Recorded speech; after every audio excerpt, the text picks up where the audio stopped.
Bonjour. Les évêques du Cameroun attirent l'attention de l'organe en charge des élections au Cameroun quant à la menace sécuritaire qui pourrait subvenir si jamais le respect des règles démocratiques n'était pas pris en compte dans l'organisation des prochaines élections présidentielles et régionales, tout en appelant les Camerounais à s'inscrire sur les listes électorales afin d'exercer leur devoir électoral. Ces hommes de Dieu, réunis en conférence épiscopale, ont par la même occasion dressé les 10 qualités requises pour quiconque désire accéder à la magistrature suprême du pays. Pour mieux analyser et comprendre cette lettre pastorale, nous vous invitons, chers inconditionnels d'Écho 237, pour qu'ensemble, nous puissions faire une introspection des avis recueillis dans les rues du pays continent. Je crois que les évêques sont dans leur rôle. Ils ont le droit de s'exprimer sur les problèmes qui se posent à leur société, à leur pays, par souci d'apaisement et par souci de paix. S'il est vrai que c'est Dieu qui donne le pouvoir, et si les évêques sont les représentants de Dieu, ils ont leur mot à dire pour la gestion de la cité, de leur société. Donc, en tant que leader d'opinion, cela va de pair. Ils doivent orienter leurs fidèles, les ouailles. Ils sont les guides, les leaders de la société. Donc, vraiment, ils sont dans leur rôle. Maintenant, la question est de savoir est-ce qu'ils sont entendus par les leaders politiques, aujourd'hui par les gouvernants. Oui, maintenant, je ne sais pas s'ils seront entendus par les politiques, par le régime en place, mais pour qu'il y ait la paix et qu'il n'y ait pas de déflagration du pays, il faudrait qu'il y ait apaisement et qu'il y ait dialogue, que les gens essayent de discuter, de voir comment ils peuvent faire, revoir même le code électoral, que ça soit consensuel, les points qui font la discorde, qui font l'objet des disputes, qu'ils essaient de voir pour que le pays soit en paix et que la démocratie avance. Est-ce que c'est possible de revoir le code électoral avant l'élection présidentielle à venir? Oui, rien n'est impossible, rien n'est impossible. Surtout si on a le soutien de la communauté internationale de l'extérieur, parce qu'on ne vit pas en vase clos. Les autres nous regardent. Donc si les autres nous donnent un coup de main, au Cameroun et font la pression à ceux qui dirigent, parce que quoi qu'on dise, on tient compte de la communauté internationale et de l'extérieur qui peut avoir une mainmise ou une parole, quelque chose à dire par rapport à ça. Oui, les évêques ont également dressé les qualités recherchées sur tout candidat qui souhaiterait briguer la magistrature suprême. Est-ce que parmi les leaders politiques, en fait ceux de l'opposition, on va plus parler de ceux du pouvoir, de celui du pouvoir, mais de ceux de l'opposition, est-ce que vous voyez un candidat qui répond à ces critères-là? Il y a un certain nombre de points qu'ils ont énumérés, 10 points au total. Bon, je crois qu'il y a toujours, parmi les hommes, il y a le moins mauvais ou le moins grave. Celui qui va se rapprocher de ces critères. Parce que peut-être personne ne pourra respecter les 10 points, les 10 critères. Mais le moins mal, le moins mauvais de tous, celui qui pourra se rapprocher de ça, pourra passer. Ils ont raison de choisir, de définir le profil de celui qui va avoir le profil de l'emploi, de poste, et qui sera choisi, c'est tout. Il se trouve que, comme vous l'avez dit, les évêques ont fait une sortie et ont demandé à ce que les élections se tiennent dans les bonnes conditions, dans les règles démocratiques. Mais je crois que cette annonce des évêques fait suite déjà à ce que depuis le début de cette année 2025, on a vu chaque fois que les prêtres, les évêques, les hommes de Dieu ont eu à faire des sorties lors de leurs homélies.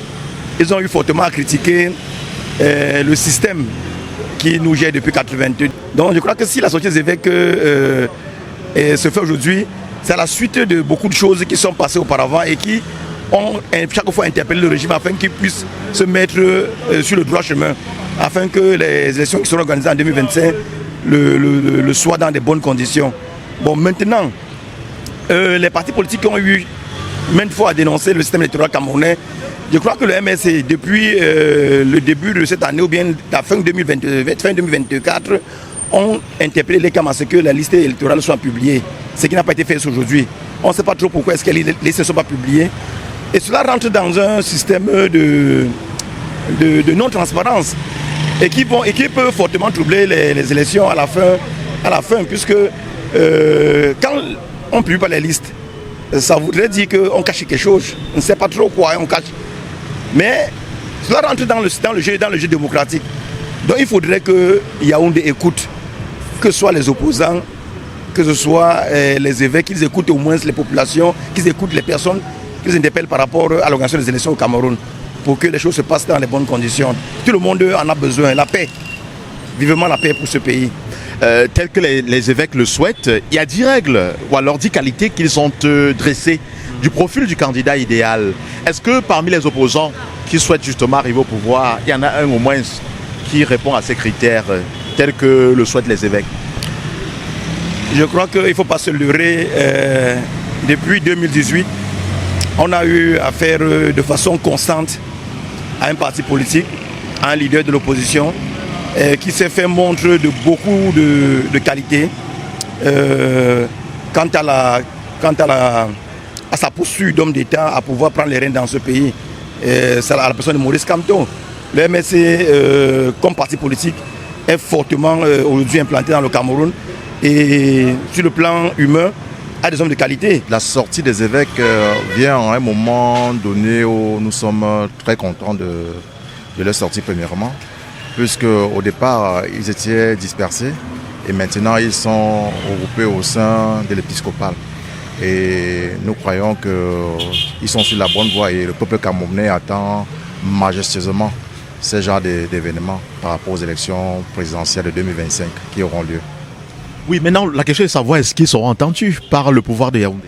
Je crois qu'ils ne seront pas entendus honnêtement. De la manière où vont des choses, ils ne seront pas entendus. Mais maintenant c'est au peuple de lever sa souveraineté. De lever vraiment sa souveraineté. Mais Yaoundé, je ne pense pas. C'est vrai que les évêques également appellent le peuple à s'inscrire massivement sur la liste électorale parce qu'il va de leurs droits citoyens. Et tout à fait, c'est tout à fait. Tout le Cameroun doit s'inscrire sur la liste électorale pour essayer de mettre la position sur le pouvoir de Yaoundé. Ça c'est clair. Mais dit que le pouvoir de Yaoundé sera à l'écoute des évêques, je ne pense pas. Concernant les qualités requises recherchées chez tout candidat qui souhaite briguer à la magistrature suprême, les évêques en ont cité 10 qualités. Est-ce que parmi les candidats qui sont déjà présentés, ou alors les hommes politiques que vous avez au Cameroun, il y en a qui répondent à ce profil? Tout à fait. La sortie des évêques, nous avons énuméré j'ai lu personnellement les critères. Les critères sont poignants jusqu'à présent. Mais ceux qui sont déjà prononcés comme étant candidats jusqu'à présent, honnêtement, pas du tout. Mais de mon point de vue, j'espère avec le temps, ceux qui se prononceront feront partie de ces profils-là. J'espère que les pouvoirs vont les entendre parce que les évêques, c'est quand même des hommes d'église qui peuvent dire certaines choses qui sont indifférentes, qui peuvent être indifférentes par rapport à nous les citoyens. Mais nous espérons quand même que leur sortie peut jouer quelque chose dans la tête de ces gens-là, les gens d'en haut. On espère quand même comme ils sont en grand nombre cette fois-ci, on va peut-être mieux les entendre. Parce que c'est une conférence et puis là, c'est un plus grand nombre d'évêques qui est présent. Non, moi j'estime que tous ceux qui se portent candidat respectent ces critères-là. Que les gens nous laissent les histoires.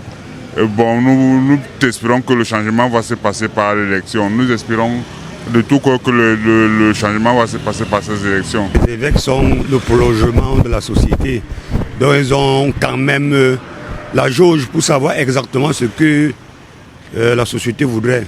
Donc si à ce niveau ils ont pu faire cette sortie-là, c'est que ça veut dire que vraiment nous passons quand même une situation un peu compliquée. Du coup ils ont voulu aussi donner leur voix pour que les choses puissent aller dans le sens de l'apaisement. Parce que je pense que leur sortie est plus dans le sens de l'apaisement pour que le pays n'arrive pas dans notre pays. Je pense que c'est en gros le volet qu'ils voulaient apporter dans leur sortie. Je pense qu'ils seront entendus.